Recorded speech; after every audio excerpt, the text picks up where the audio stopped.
I do now want to pivot just a bit. You mentioned earlier in this conversation that foreign policy does continue to be a top issue for Americans.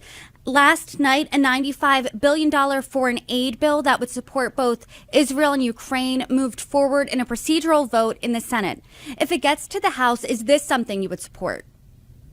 I need to look at that, but I was very disappointed how we've been handling very serious war in Ukraine, how we dealt with Middle East, and really not having policy and strategy back up with actions.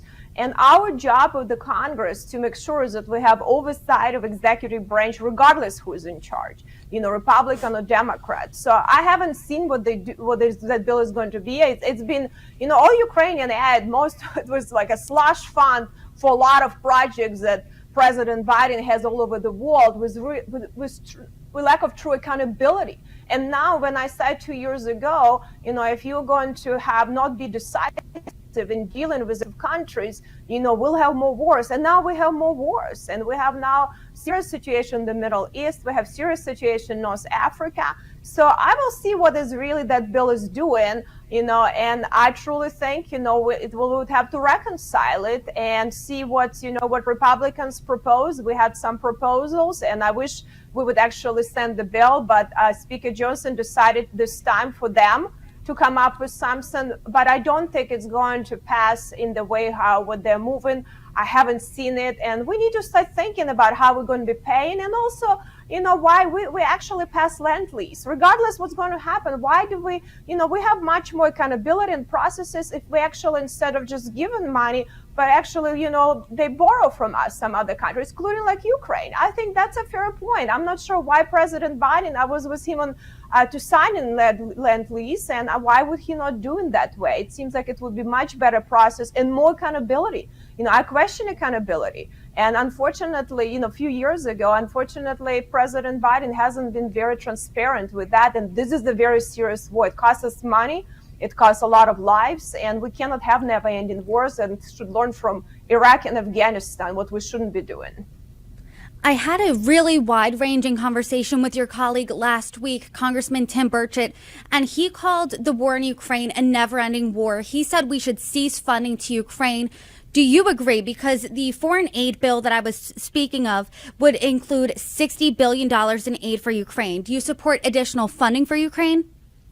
No, I don't look at additional. That's a lot of money, but we need to see where the funding goes. Majority packages that we will pass, and 10 to 20% go directly to weapons to Ukraine. The rest of it to go to a lot of associated causes.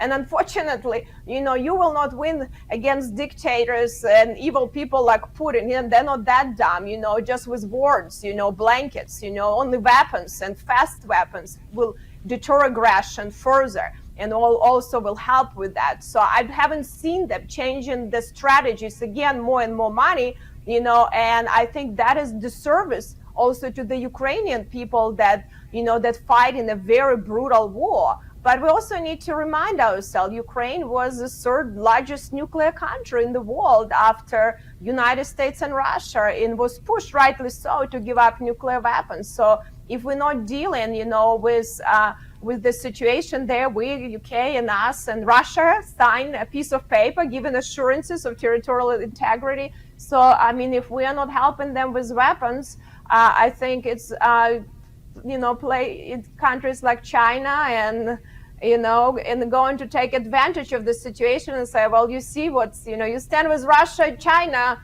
you'll be in a good shape. But Americans can change their minds. So I think strategically it can undermine our national interests abroad, but it's not just giving money in slush fund who knows where. So I haven't seen them in any, I do not know the details what the Senate is moving. I haven't seen it.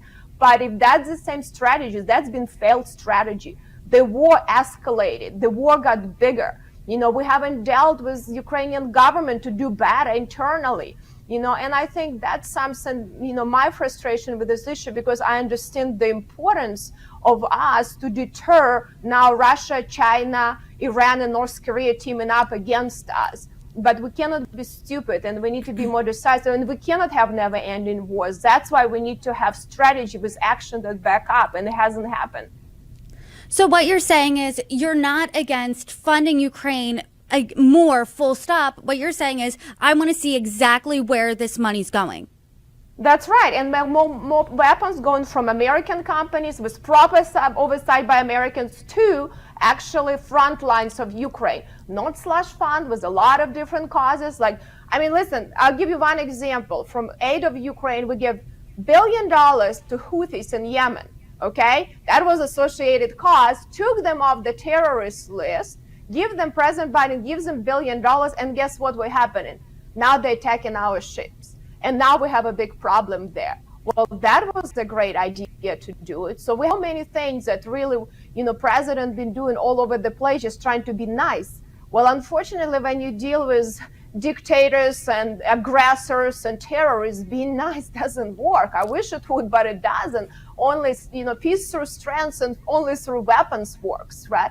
And I think we didn't create deterrences before the war started.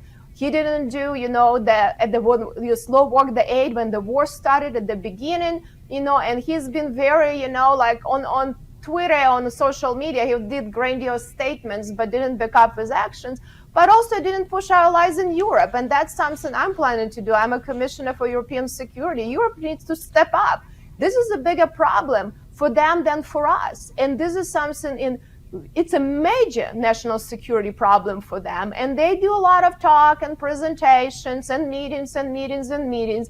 And they need to really do better. I mean, Germany is still not at 2%, and the country with that capabilities should be above 2%. You see what Baltics, where they are, where Poland they are, because they understand how important that fight. And Germany, is trying, but ultimately not as fast as they could in some other European allies. So we need to put pressure on them too.